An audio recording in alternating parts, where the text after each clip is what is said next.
KCIM Sports presents the Pizza Ranch Saturday Morning Coaches Show with Sports Director Jeff Blankman.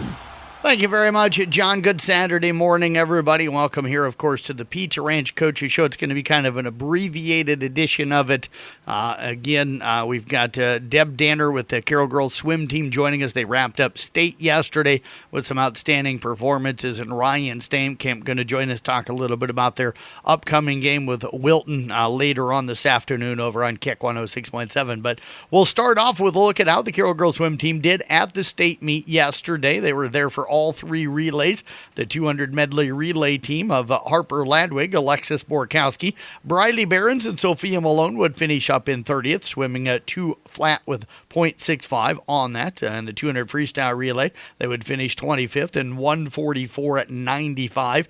Briley Behrens, Ava Highnote, Sophia Malone, and Grace Schoonover were there as well. In the 400 freestyle relay was Ava Highnote, Briley Behrens, Sophia Malone, and Grace Schoonover, and they would finish up in 30th place, swimming a 3:56.61. So a great season for the Carroll Girls Swim Team and yesterday at the state meet. Football games last night, Class 1A semifinals. This was actually during the day yesterday. Iowa City Regina beats Grundy Center 31-12. West Lyon topped South Hardin 21-7. And last night in Class 5, it was Dowling Catholic edging Valley 14-10. And Iowa City Liberty knocked off Waukee Northwest 31-15. We'll have the schedule for today coming up at the close of the show. We'll be back. Deb Danner waiting to join us next. We'll talk a little Carroll Girls swimming as we'll recap the state meet and the season with Coach coming up next year on the Pizza Ranch Coaches Show. Hey moms and dads out there, let Pizza Ranch make feeding your family fun and affordable. Every Tuesday night, kids 12 and under eat free. Whether they love the pizza, chicken, or mac and cheese, you'll make them all happy. When you're on the go with sports, church, or, well, just life, come in for a quick and delicious buffet. The best part is, they'll do the dishes. Pizza Ranch makes family meals fun and fast. For delivery or carryout, call 792-3456. Pizza Ranch, just off Highway 30 in Carroll. Whoa, that's good.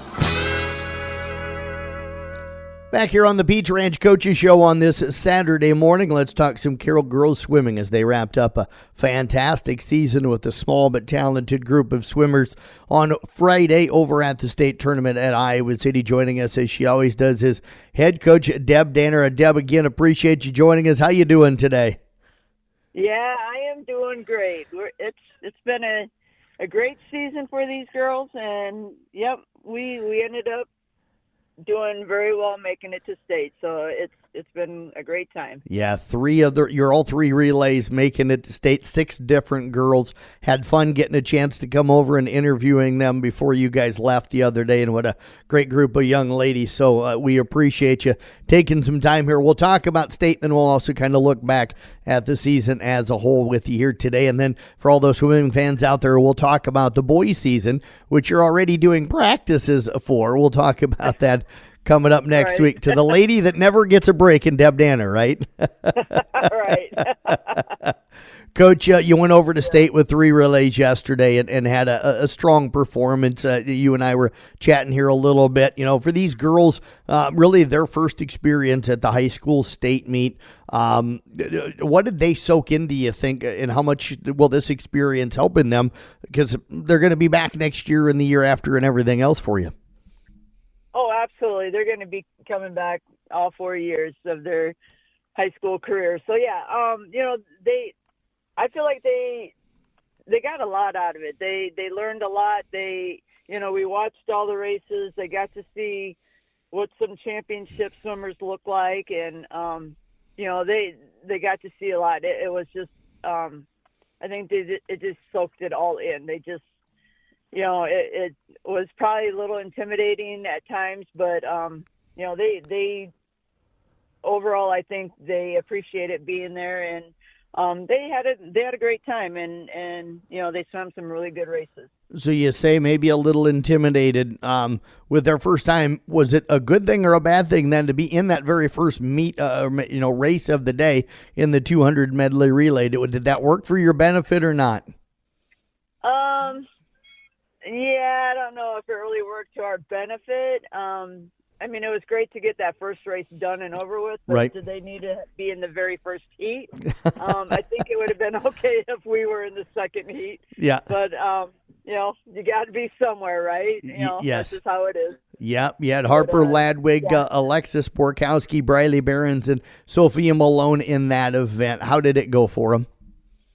Yeah, so they swam really well. All their times were within a half a second of their best time. So, you know, they were disappointed with that. Like I said, you know, they go in and they're, you know, thinking, okay, we're going to really, you know, take this down. And we had a little chat after their relay about how things are really going to go for them. But, you know, I was very happy with their times. They were a little disappointed, like I said, until we had a nice little chat about how things run at state. But, you know, I was happy. Everybody was within a half a second of their best time. So, you know, that to me, that's a success. They did great. And the next, you had some time in between. What did they do between that 200 medley and then the 200 freestyle, which is, there's quite a few races in between? Yeah, to tell you the truth, I have no idea what they were doing. They went off and did their own thing, huh? Pretty much. Well, you know, at the state meet, they have the pink chair set up. Okay. It's kind of like a royalty Yep. chair type of thing. So, yeah, they're over there taking pictures, having a good old time. And, yeah, so, yeah, you know, I'm watching the meet, you know, watching other teams and whatever, and they're taking pictures and, you know, and which is exactly what I wanted them to do. I wanted them just to relax and have some fun. So it really worked out really well for that. So, yeah, you know, they come back in time and we talk about the next race and get them ready to go for their next race. And I mean, it really played out very well for them. Yeah, you had Briley Behrens again, along with Ava Highnote, Sophia Malone, and also Grace Schoonover in that 200 freestyle relay. That same group was then going to swim in the 400. We'll start with the 200. You finished 25th there, the best finish of the day. Were they excited about that, and how did they swim there? Oh, yeah, they were very excited. So we had a couple of girls actually did drop some time in that relay, so that was exciting for them. So Ava finally got a 25 in her 50 free, which, nice. You know, she was just absolutely thrilled about. So that was great to see. But yeah, like I said, everybody, they swam a great race. We only went 0.05 of a second slower. So, to me, that's a huge win. We did great. You know, to only be a 0.05 of a second off, I got no problem with that whatsoever. So, yeah, you know, the girls, for the most part, had dropped a little bit of time. I think we only had one girl who didn't drop time. So it was a very good relay for them. So starts and turns, did those go well for you overall on the day? Absolutely, yep.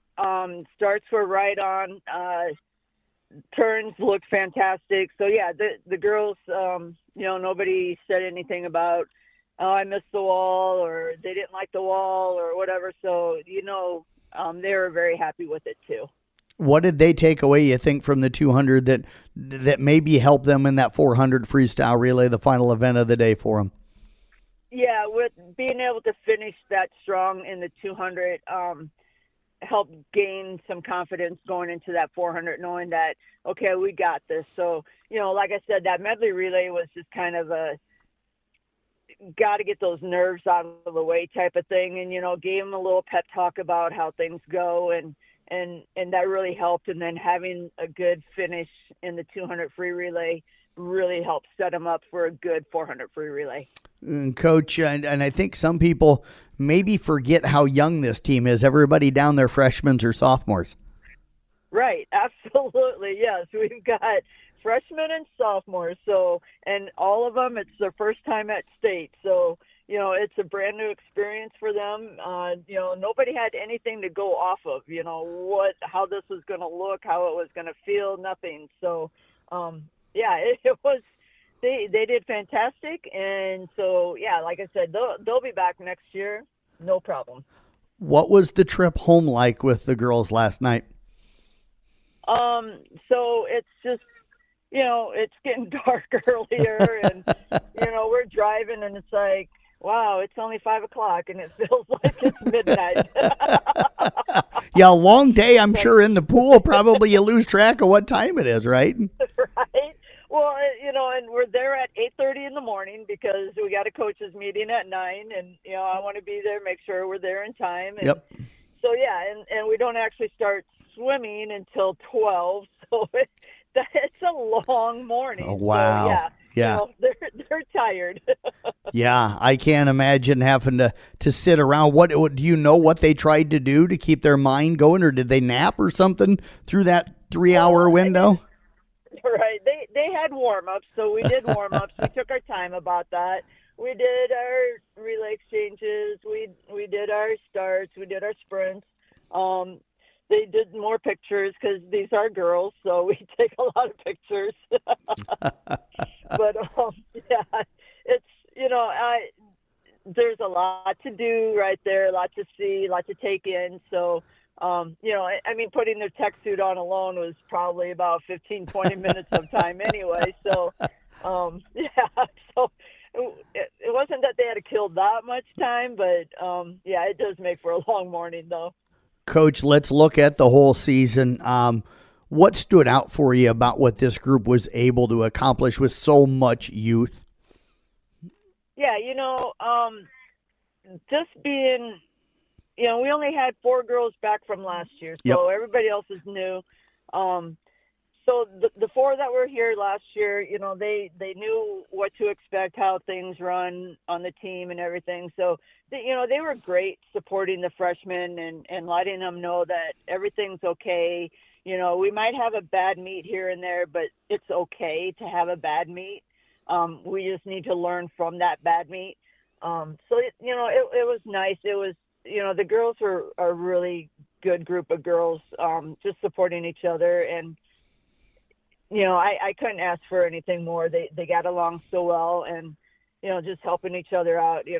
We had some good meets. We had some not so good meets, but, they were always there to help pick each other up and keep it going. So I really enjoyed the season. What do you think the freshmen learned about the difference between, the summer seasons and the youth seasons that they were in compared to a high school season? Oh yeah, that was a topic of conversation at the end of the meet, for sure. It's like everything else is going to seem so much easier than this, and it's like, okay, well that's good. It's like, yeah. So yeah, they learned how to work harder, and yeah, it will help benefit their summer league teams, their club teams. They will have a better work ethic and know that they need to put in the effort more to make sure that they are good. Coach, which individual meets maybe stood out for you where you're kind of like, wow, this team's really coming on, or that was our best meet of the year? Is there a couple when you look back at 2025 that you're going to remember those meets maybe more than any others? Well, they did very well at our last meet of the season with Perry and Algona. We had some really fantastic times off of that meet. So that was good to see that, because that was kind of towards the end of our tough part of the season, and they were responding very well. So I was happy to see that. The girls don't feel like they swam well at the Johnston Invite at all. Some of them did very well, but for the most part, they were not happy with it, which to me is kind of a good thing, because then they could learn from what they felt like all went wrong. They could learn from that and improve on that. So, and sometimes you need that. You need to have some bad swims to understand how to fix things. So, bad meet, but they learned a lot from it, so they got better from it. So, that's always good to see once in a while too. I get the sense that if you got a group of girls not happy with the way they swam, that means there's some competitiveness that burns within them. Oh, absolutely, yes. Oh, yeah. they don't like having bad swims, so they go in and they work harder to make sure it doesn't happen again. Yep. What's going to be the message, or what was the message to them, about the end of the season and what they need to do in that off season to be ready to go for next season and take even more events maybe down to the state meet? Right. So, like I told them, it's like, you cannot be done swimming until next year. It's like, we got to keep swimming. We got to stay in the water all year round if you want to make it individually into state. So, they know this, and most of them already have a plan in place to keep swimming somewhere. So, I don't know where everyone's swimming, but as long as they stay in the water, it's going to go well for them. But they know this is what needs to happen, and maybe start hitting the weight room a little bit and get a little more strength on them. So, it'll be good to see next year how much improvement we make. Well, Coach, as always, we appreciate all of the time throughout the girls' season. We'll talk to you again next week as we'll preview the upcoming boys' season for everybody. I know you've already started practice. When we were in there, they interviewed the girls the other day. The boys were practicing, so that no break in between always kind of works for you with when you take girls down to the state meet. Right. Yeah, that's pretty normal for pretty much all of us coaches. So. That most of us coach girls and boys, so yep. We're all kind of in that same boat. So, it's good to have them in the water going, but it sure would be nice just to be able to focus in on the girls getting ready for state. But That's how they all decided to run the season, so that's all right. We manage it. Well, Coach, congratulations on a great job again with this group of girls, and congrats to all the girls as well. Appreciate you joining us here today. You bet. Thank you. Deb Danner again with the Carroll Girls Swim Team, back with more here on the Pizza Ranch Coaches Show. The holidays are a time for giving, for hope, for making spirits bright. But for some families in our community, this season can be a little tougher than most.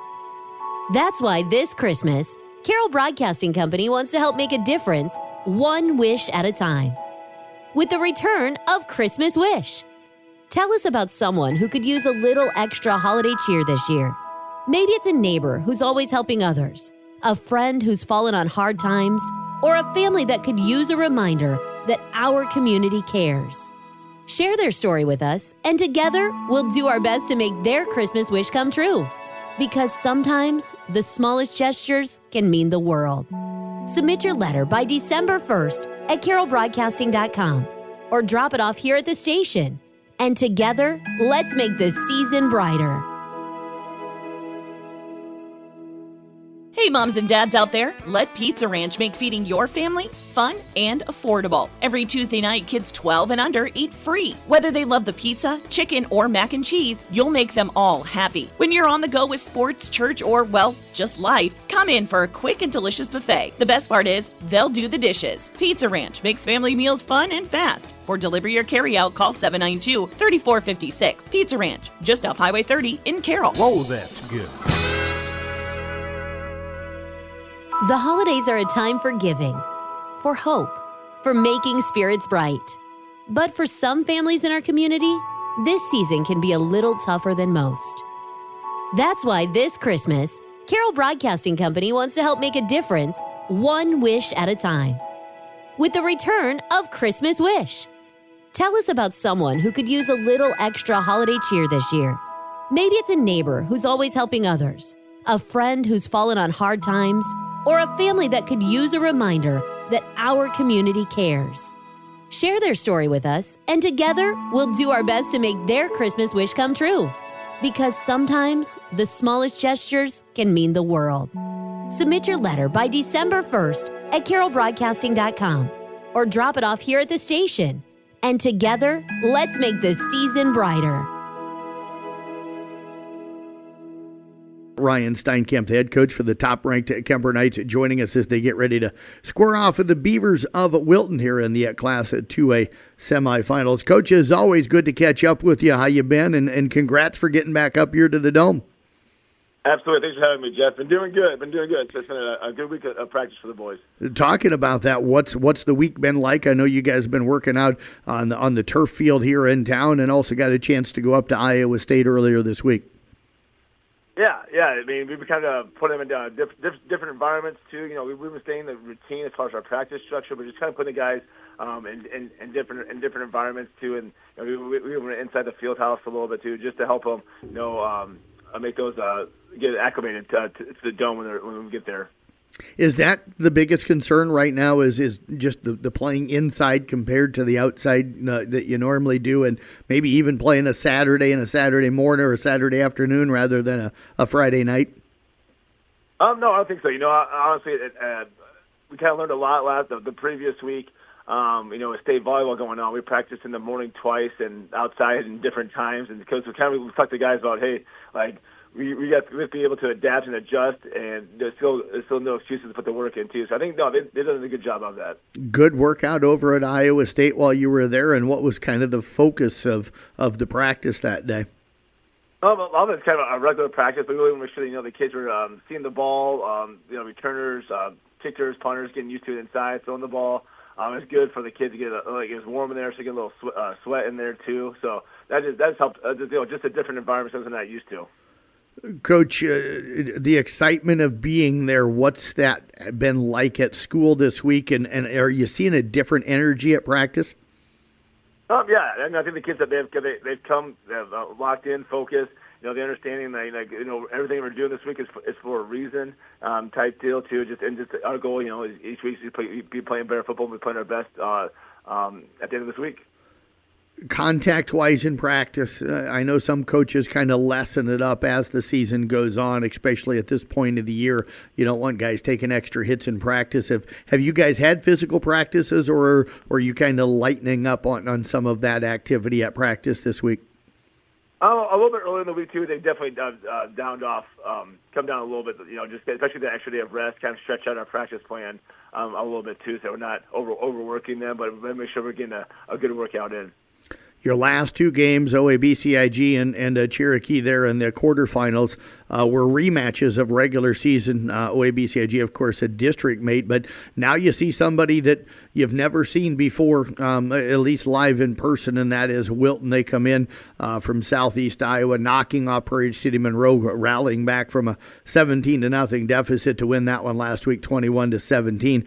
This is a good ball club. If I remember correctly, they were at the Dome a year ago. What have you seen from them on film? And you and I were kind of talking during the commercial break.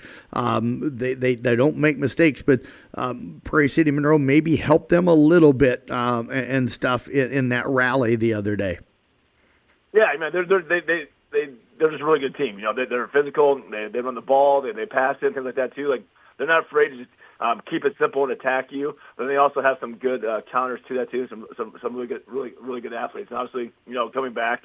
You know, they're the Dome last year. They had a big comeback win. That takes toughness and their experience too. So they're definitely going to be a really good ball club. Does it concern you at all that they were at the Dome a year ago, so they have that experience where this is the first trip for you guys since 2013? You know, it's one of the things I can't control. So as one of the guys that we're doing the best for folks on our team, I mean, I can't worry about them, how they feel about that one. So no, not really, because we always talk to guys, you know, control we can control and how we respond to things.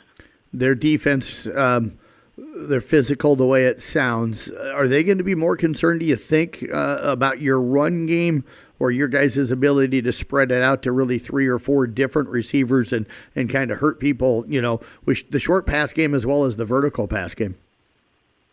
I guess we'll find out on that one on Saturday.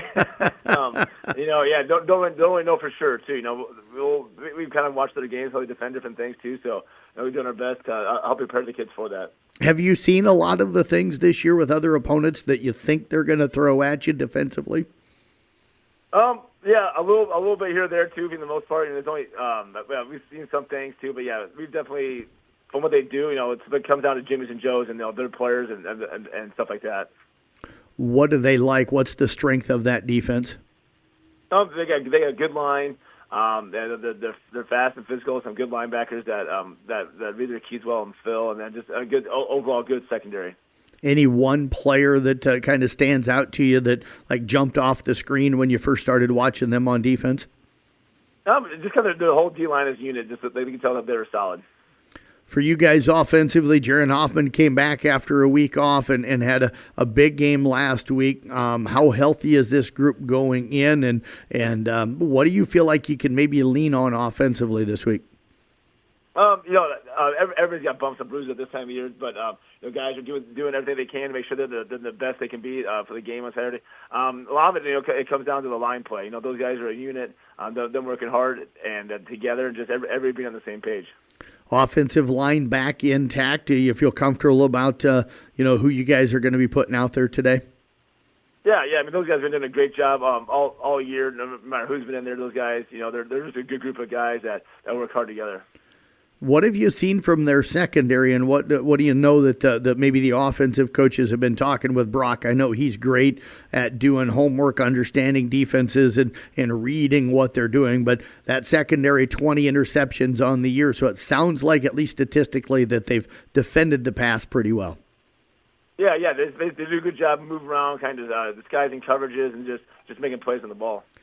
Offensively, they're balanced. The Edwards kid is a good quarterback, throws the ball pretty well. You like their running back, and they've got a receiver. So as you were watching their offensive film, kind of what was going through your mind? There's not just one thing you have to stop. It's definitely they're definitely a team. They're disciplined.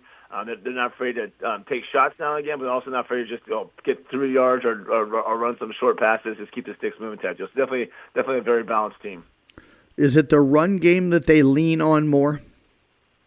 I don't know about that. I mean, they definitely they've passed the ball on first downs before and second downs and things like that too. But it's definitely, I think it's what every team wants to establish first. Have you guys seen some things that you can key on that might give you an idea based off of the set that they're in or anything like that, that what they might be looking to do?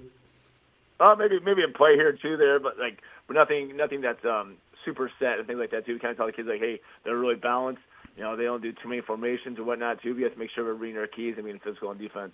Your defensive line has been fantastic. Your ends are great. Your down linemen there on the interior do a terrific job of keeping blockers off of the linebackers and even making plays themselves. Seems like Lucas Deal is in the backfield, almost on every play at times for you guys. So how's that matchup up front with your front seven, with your linebackers and down guys, compared to what you're going to see from them guys up front?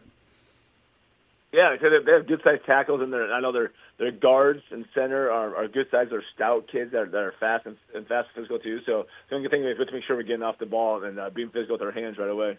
I know I had asked you during the commercial break before the interview here that, their offense, it kind of reminded me of you guys a little bit, but not as explosive maybe. And that's not a knock. You said that they kind of like those longer, slower drives, but you said that they remind you of a team that you guys have faced earlier this season.